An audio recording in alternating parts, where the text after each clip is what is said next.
اللي هي المربعات بتاعتها. هنبدا كده مثلا ما يسويش.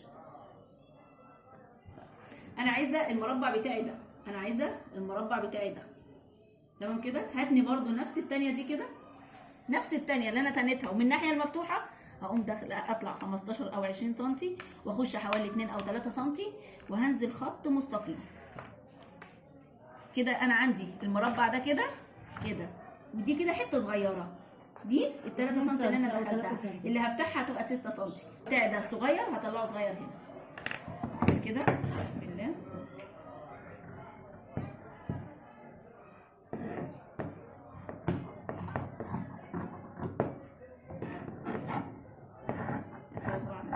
طبعا متساوي. افرد كده. دي برضو طريقه اللي هي ايه، المربعات جميله برضو، تمام كده. دي كده طريقه تاني. هنشوف المربع ده قد المربع ده ازاي، تمام كده. هقفل كده. انا عايزه المربعين زي بعض بالظبط، مربع تحت ومربع فوق، وما ينفعش مربع تحت ومربع فوق، يعني ما ينفعش المربع ده قد المربع ده لما يبقى فيه تحت هنا كشكشه كده، يبقى فيه حاجه تحت، طبقه تحت. ما ينفعش اعمل مربع كبير على الفاضي، لا، لازم يبقى فيه تحت يا اما شيفون يا اما ستان يا اما قماشه ثانيه، اي لون، تمام. يعني مش اي شغل هيتعمل عليه المربع ده. هاتني برده كده. انا عايزه المربع نص ونص. هعمل كده، هاجي عند نص المسافه برده بالظبط، نفس الطريقه بتاعت الدوره. هاجي عند نص المسافه بتاع الدايره بالظبط كده. انا عندي دي مثلا، هنقول مثلا دي مثلا، هنقول 8 سم، يبقى انا هخش 4 سم النص بالظبط، واقوم عامله كده وعامله كده.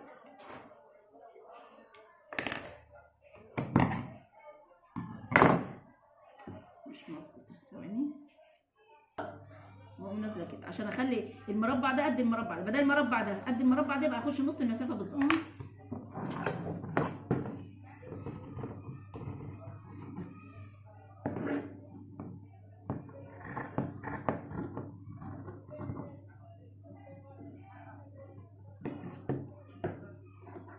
تمام كده. المربع ده قد المربع ده. وزي ما احنا قلنا لما نيجي نركب مثلا هنحط لون تاني تحت، اللون التاني تحت هيبقى في هنا، والنص ده كده، المسافه دي كده اللي هي هتبقى مثلا تكمله كده ده كده، دي هتبقى من 50 ل 60 سم، والافضل انها تبقى 60 سم عشان المراتب التاكل اللي طالعه جديده. يبقى انا عملت ده وتحتيه اللي هو الكورنيش ده من اللون التاني او من الشيفون او من الستان، ايا كان الشكل او الموديل اللي انا عايزاه في الملايه، تمام كده. 5 سم ازاي من ابتدي على ظهرها، وهجيب الكورنيش بتاعي او الشغل بتاعي اللي انا هركبه عليها، هركبه فوقيها ب 2 سم بس، ويبقى المسافه دي عندي قد ايه؟ يبقى المسافه دي عندي 60 سم، الافضل 60 سم. يبقى انا هركب كده تحت وهبتدي اكشكش، يبقى دي تحت دي كده. هاتي دي كده، يعني دي هتبقى 2 سم بس من فوق هنا، يعني ده لو الظهر هبتدي اركب دي عند بعديها كده ب 2 سم بس، تمام كده. وهيبقى ده الجزء اللي تحت كده عشان يبقى دي من تحتها باينه. ما ينفعش اعمل مربع كل ده فاضي واعمله من غير اي حاجه، ما ينفعش يتعمل كده على الملايه يبقى لوحديه كده، لا، هيبقى شكله مش، في ناس بتعمل بس لا، مش